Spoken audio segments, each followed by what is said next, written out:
Dear student, आज मैं reproductive health में सेक्सुअली ट्रांसमिटेड डिजीज पे वन बाय वन डिस्कस करेंगे। जो कुछ भी मैंने बताया था इंट्रोडक्टिव क्लास में, तो रिप्रोडक्टिव हेल्थ हमने बताया था एसटीडीज, इंट्रोडक्शन इसका हो चुका है। और इसमें हमने बताया था क्लैमाइडिया, उसके बाद बहुत सारे लिस्ट हमने बताया था। क्लैमाइडिया के बाद गोनोरिया बताया था, साइफिलिस बताया था, फिर जेनाइटल हर्पीज बताया था, फिर उसके बाद जेनाइटल वार्ड्स बताया था, एड्स बताया था जो कि एचआईवी इन्फेक्शन है, और ट्राइकोमोनियासिस बताया था। तो वन बाय वन सभी के बारे में हम डिस्कस करेंगे। अभी स्टार्ट कर रहे हैं क्लैमाइडिया के बारे में। क्लैमाइडिया एक यूनिक एक डिजीज है। ये है क्या? इसको हम कोल्ड साइलेंट डिजीज बोलते हैं। ये कोल्ड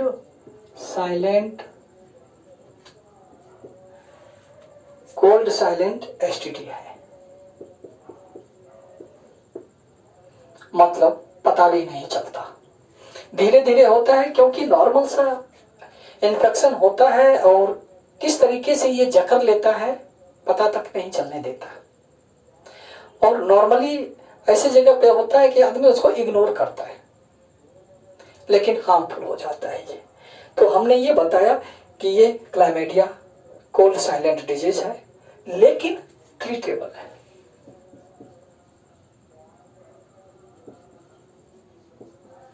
ट्रीट कर सकते हैं,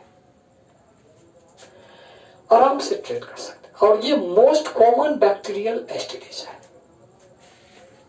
मोस्ट कॉमन बैक्टीरियल एसटीडीज है। सच्चाई तो यह है कि इस बैक्टीरिया में ये जो कॉजिंग बैक्टीरिया इसका है, जिसको क्लैमाइडिया ट्राइकोमैटिस बोलते हैं, जिस बैक्टीरिया से ये कॉल्ड होता है उसको हम क्लैमाइडिया ट्राइकोमैटिस बोलते हैं। और ये क्लैमाइडिया ट्राइकोमैटिस दो प्रॉपर्टी शो करता है। ये एंटीबायोटिक से सेंसिटिव भी है, और मजे की बात यह है कि बाहर इनएक्टिव रहता है, जब बॉडी में आता है तब एक्टिव होता है। बाहर ये इनएक्टिव रहता है, बॉडी में आता है तब वो एक्टिव होता है। यानी कि वायरस की भी क्वालिटी है।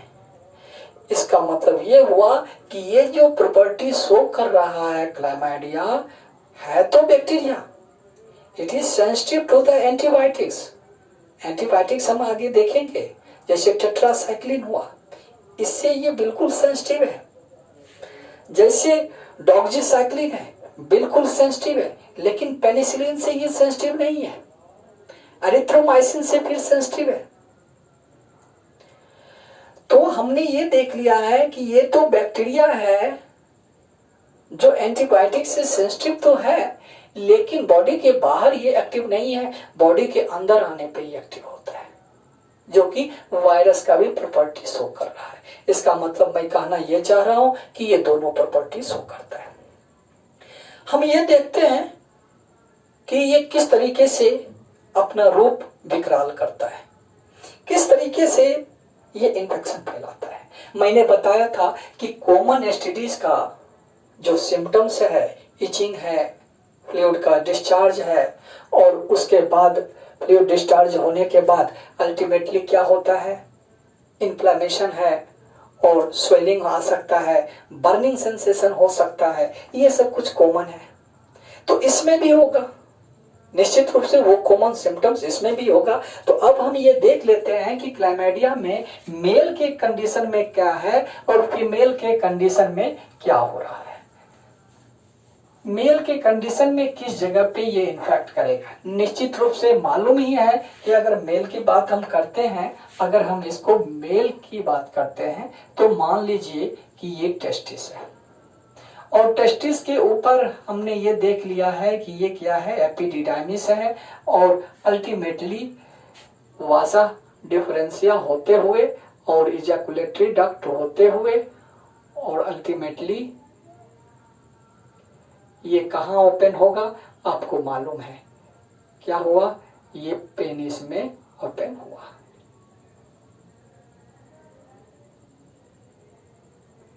ये पेनिस में ओपन हुआ, यानी हमने ये बताया कि ये क्या हुआ, ये हुआ यूरेथ्रा।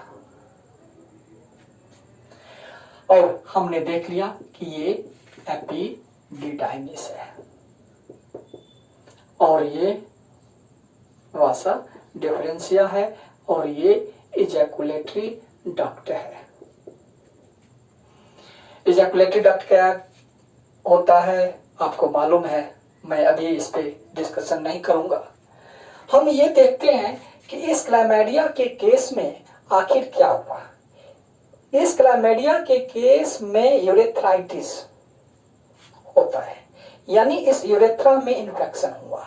निश्चित रूप से जो सेक्सुअल ट्रांसमिशन होगा जब पेनिस के पेनिट्रेशन के वजह से, निश्चित रूप से जो कुछ भी आएगा तो पहले यूरेथ्रा में ही इन्फेक्शन फैलाएगा, यूरेथ्रा में ही इन्फेक्शन फैलाएगा।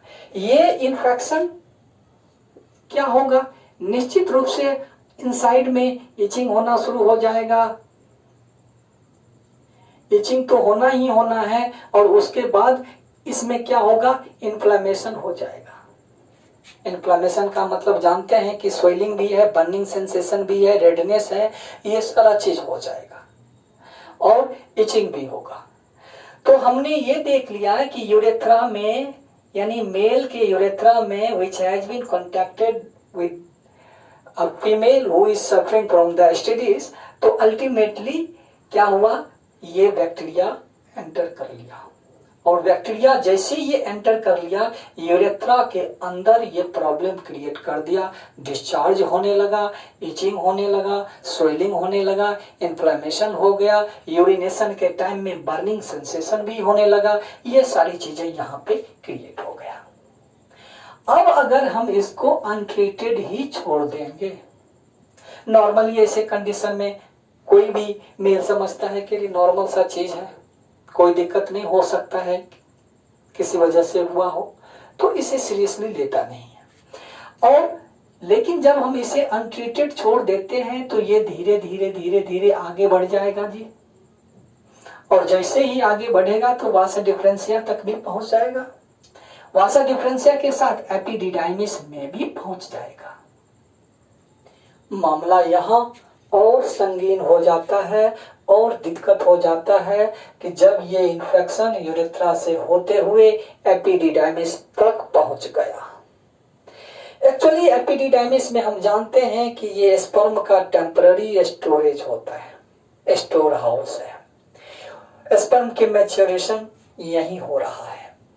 तो ये क्या करेगा, जब यहाँ इन्फेक्शन फैला देगा तो निश्चित रूप से स्पर्म में भी इन्फेक्शन फैल जाएगा, और जैसे ये स्पर्म में इन्फेक्शन फैल जाएगा तो स्पर्म उस लायक नहीं बचेगा, स्पर्म उस लायक नहीं बचेगा और ये स्टेराइल का कंडीशन भी क्रिएट कर देगा, स्टेराइल का कंडीशन क्रिएट कर देगा। तो हमने देख लिया कि क्लैमिडिया मेल के कंडीशन में किस तरीके से ये जा रहा है। किसी ने पूछा कि सर यहां से जब जा रहा है तो आगे तो प्रोस्टेट ग्लैंड भी है, कॉपर्स ग्लैंड भी है, क्या इसको भी इन्फेक्शन कर सकता है? तो निश्चित ही अगर ये यूरेथ्रा से पास हो रहा है तो वहां भी इन्फेक्शन कर सकता है। ये कसम खा के नहीं बैठा है कि हम यहाँ पे प्रोस्टेट ग्लैंड में इन्फेक्शन नहीं करेंगे, ऐसा नहीं है। मैंने इसको इसलिए इस सीक्वेंस में लिया क्योंकि ये बिल्कुल कनेक्टेड है, इसीलिए आपको समझने में आसानी होगा। तो यूरेथ्रा होते हुए, वासा डिफरेंशिया होते हुए, आप कहेंगे कि सर इजैकुलेटरी डक्ट में भी, अरे निश्चित रूप से जब वासा डिफरेंशिया में आ रहा है तो इजैकुलेटरी डक्ट में भी आएगा इन्फेक्शन। तो यहां तक होते हुए एपिडिडाइमिस तक पहुंच गया। तो हमने ये देख लिया कि मेल के कंडीशन में क्या हुआ। अब हम देख लेते हैं कि यही क्लैमिडिया का डिजीज फीमेल में क्या सिम्टम्स शो करेगा, यानी क्लैमिडिया ट्राइकोमैटिस बैक्टीरिया का इन्फेक्शन फीमेल में क्या करने जा रहा है। आप फीमेल का भी डायग्राम हम बना लेते हैं और समझते हैं कि ये क्या है। आपको मालूम ही होगा कि किस तरीके से फीमेल का रिप्रोडक्टिव सिस्टम है। ये मालूम है, सिंपल सा। और ये क्या हुआ, आपको मालूम है कि ये है वेजाइना और ये है सर्विक्स और ये हुआ यूटेरस। डिटेल में बताने की जरूरत नहीं है, सिर्फ मैं इस डिजीज से रिलेटेड सारी चीजों को बता रहा हूं।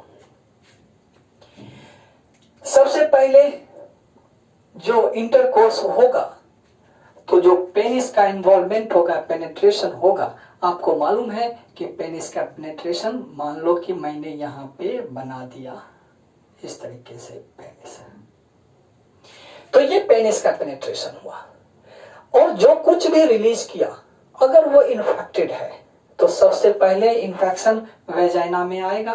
तो वेजाइना में इन्फेक्शन फैला, वेजाइना में इन्फेक्शन फैलने के बाद ये धीरे धीरे आगे बढ़ेगा, सर्विक्स में आएगा, यानी सर्विसाइटिस भी कर देगा, यानी इसमें भी इन्फ्लेमेशन कर देगा, इसमें भी स्वेलिंग कर देगा, इसमें भी रेडनेस आ जाएगा, इसमें भी बर्निंग सेंसेशन आ जाएगा, इचिंग भी होगा। और अगर फिर अनट्रीटेड रह गया तो फिर ये यूट्रस में भी आ जाएगा, फिर ये इन्फेक्शन आगे भी बढ़ जाएगा। और यूट्रस में अगर आ गया तो हम जानते हैं कि इस यूट्रस के जो वाल है उसमें भी इन्फेक्शन कर देगा। और ये अगर इसके एंड्रोमेट्रियम में अगर ये इन्फेक्शन कर दिया, एंड्रोमेट्रियम में इन्फेक्शन कर दिया, तो क्या ये इम्प्लांटेशन कर पाएगा? नहीं कर पाएगा, दिक्कत हो जाएगी। तो फिर इम्प्लांटेशन में प्रॉब्लम हो जाएगा। और जैसे ये यूट्रस में इन्फ्लेमेशन हुआ, इन्फेक्शन हुआ, स्वेलिंग हुआ, डिस्चार्ज होना शुरू हुआ, ये इम्प्लांटेशन नहीं कर पाएगा क्योंकि उसके लिए ये सुटेबल नहीं हो पाएगा। और इधर फर्टिलाइजेशन हो गया है। तो ऐसे कंडीशन में एक्टोपिक प्रेगनेंसी का चांस इंक्रीज हो जाएगा। तो हमने ये देख लिया कि अगर मान लो कि यहाँ पे फर्टिलाइजेशन हुआ, यहाँ पे फर्टिलाइजेशन एम्पुला और एस्थमस के जंक्शन पे हुआ फर्टिलाइजेशन और ये आगे बढ़ा, लेकिन चूंकि यहाँ पे इन्फ्लेमेशन होने के वजह से इतना ज्यादा ये इन्फ्लेम्ड हो गया कि आगे ये बढ़ ही नहीं पाया और फैलोपियन ट्यूब में ही इम्प्लांट हो गया, यहीं पे इम्प्लांट हो गया। तो इसी को हम बोलते हैं एक्टोपिक प्रेगनेंसी। यानी कि इस क्लैमिडिया की वजह से ये भी चांस हो गया। तो आपको फीमेल का भी समझ में आ गया होगा कि वेजाइना में इन्फेक्शन, सर्विक्स में इन्फेक्शन, यूट्रस में इन्फेक्शन, इट में कॉज द एक्टोपिक प्रेगनेंसी और ये सारी चीजें हैं। इसके वजह से PID, pelvic inflammatory disease, overall PID हो गया, यानी पेल्विक इन्फ्लेमेटरी डिजीज, यानी पूरा का पूरा ये पेल्विक रीजन को ही ये धीरे धीरे कवर कर लेगा, जिसको हम पेल्विक इन्फ्लेमेटरी डिजीज बोलेंगे। यहां तक कि ये एब्डोमिनल पेन्स भी करना शुरू कर देगा, क्योंकि एब्डोमिनल कैविटी कोई इन्फेक्शन कर रहा है।